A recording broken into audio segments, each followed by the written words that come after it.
ಇನ್ನು ಬೆಳಗಾವಿಯಲ್ಲಿ ಈಗ ಚಳಿಗಾಲದ ಅಧಿವೇಶನ ನಡೀತಾ ಇರೋ ಹಿನ್ನೆಲೆಯಲ್ಲಿ ಅದೇ ಸಂದರ್ಭದಲ್ಲಿ ರೈತರ ಬೃಹತ್ ಪ್ರತಿಭಟನೆಯನ್ನು ಹಮ್ಮಿಕೊಂಡಿದ್ದಾರೆ.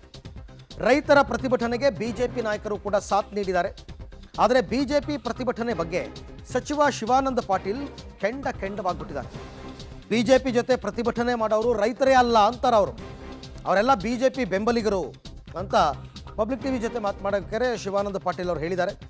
ರೈತರು ಈಗಾಗಲೇ ಸರ್ಕಾರವನ್ನು ಹೊಗಳಿ ವಿಜಯೋತ್ಸವ ಮಾಡಿದ್ದಾರೆ, ಈಗ ಯಾಕೆ ಪ್ರೊಟೆಸ್ಟು? ಹಾಗಾಗಿ ಅವ್ರು ಯಾರು ರೈತರಲ್ಲ, ಬಿಜೆಪಿಯವರು ತಮ್ಮ ಪಕ್ಷದ ಕಾರ್ಯಕರ್ತರು ಬೆಂಬಲಿಗರನ್ನ ಕರ್ಕೊಂಡ್ಬಂದು ರೈತರ ಸೋಗಿನಲ್ಲಿ ಪ್ರತಿಭಟನೆ ಮಾಡ್ತಾ ಇದ್ದಾರೆ. ಬಿಜೆಪಿ ನಾಯಕರು ಇಲ್ಲಿ ರಾಜಕಾರಣ ಮಾಡೋದಕ್ಕೆ ಬಂದಿದ್ದಾರೆ ಅಂತ ಅವ್ರ ಆರೋಪ. ಸಕ್ಕರೆ ಕಾರ್ಖಾನೆ ಮಾಲೀಕರು ಹೆಚ್ಚಾಗಿ ಬಿಜೆಪಿಯವರೇ ಇದ್ದಾರೆ ಅಂತ ಬೆಳಗಾವಿನಲ್ಲಿ ಅವ್ರು ಮಾತನಾಡ್ತಾ ಹೇಳಿದ್ದಾರೆ. ಅವ್ರು ರೈತರಲ್ಲ, ಬಿಜೆಪಿ ಬೆಂಬಲಿಗರು. ಇದು ಬಿಜೆಪಿ ಹೋರಾಟ ಅಂತ ಹೇಳಿ ನಾನು ಅದಕ್ಕೆ ಉತ್ತರ ಕೊಡ್ತೀನಿ. ರೈತರು ಹೋರಾಟ ಮಾಡಿ ಅವ್ರ ಯಶಸ್ಸನ್ನು ಸಾಧಿಸಿದ್ದಾರೆ. ಇವತ್ತು ಹಾವೇರಿಯಲ್ಲಿ ರೈತರು ಮೆಕ್ಕೆಜೋಳ ಸಲುವಾಗಿ ಕುಂತಿದ್ರು. ಅವ್ರು ನಿನ್ನೆ ವಿಜಯೋತ್ಸವ ಆಚರಣೆ ಮಾಡಿದ್ರು, ತಮ್ಮ ಪಬ್ಲಿಕ್ ಟಿವಿನಲ್ಲಿ ಕೂಡ ಬಂತು.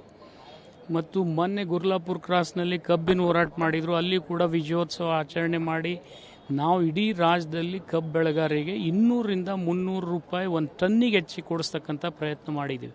ಇದರಲ್ಲಿ ಏನು ಕೇಂದ್ರ ಸರ್ಕಾರದ ಪಾತ್ರ ಇಲ್ಲ. ಬಿಜೆಪಿ ಪ್ರತಿಭಟನೆ ರಾಜಕೀಯ ಕಾರಣ ಆಗಿದ್ರೆ ಅಂತ 100% ರಾಜಕಾರಣ ಮಾಡ್ತಾ ಇದ್ದಾರೆ. ಇವತ್ತು ನಮ್ಮ ಕಾರ್ಖಾನೆ ಮಾಲೀಕರಿಗೆ ಇರ್ತಕ್ಕಂಥ ಸಮಸ್ಯೆ ಕೂಡ ಇವರು ಚಿಂತನೆ ಮಾಡ್ತಾ ಇಲ್ಲ. ಅದೇ ಅವ್ರ ಪಕ್ಷದವರೇ ಮೇಜರ್ ಕಾರ್ಖಾನೆಗಳನ್ನು ಸೃಷ್ಟಿ ಮಾಡಿದವ್ರು. ನಮ್ಮವರು ಇದ್ದಾರೆ, ನಾನು ಇಲ್ಲ ಅಂತ ಹೇಳೋದಿಲ್ಲ. ಅವ್ರ ಜೊತೆ ಮೇಜರ್ ಒಬ್ಬ ನಿರಾಣಿಯವರೇ ಇವತ್ತು 6 ಫ್ಯಾಕ್ಟ್ರಿ ಮಾಲಕರಿದ್ದಾರೆ. ಅಲ್ಲಿ ಅವರೇ ಒಂದು ಮನವಿಯನ್ನು ಅಮಿತ್ ಶಾ ಕೊಡ್ತಾರೆ. ಕೇಂದ್ರ ಸರ್ಕಾರದ ಈ ತಪ್ಪು ಧೋರಣೆಯಿಂದ ನಮ್ಮ ಕಾರ್ಖಾನೆಗಳು ಮುಚ್ಚತಕ್ಕಂಥ ಸ್ಥಿತಿಗೆ ಬಂದಿದ್ದೀವಿ, ನಾವು ಯಾವುದೇ ರೈತರಿಗೆ ಒಳ್ಳೆ ಬೆಲೆ ಕೊಡೋಕ್ಕಾಗ್ತಾ ಇಲ್ಲ ಅಂತ ಅವರೇ ಬರೆದಿದ್ದಾರೆ. ಅದನ್ನ ಯಾಕೆ ವಿಚಾರ ಮಾಡಲ್ಲ ಬಿಜೆಪಿಯವರು?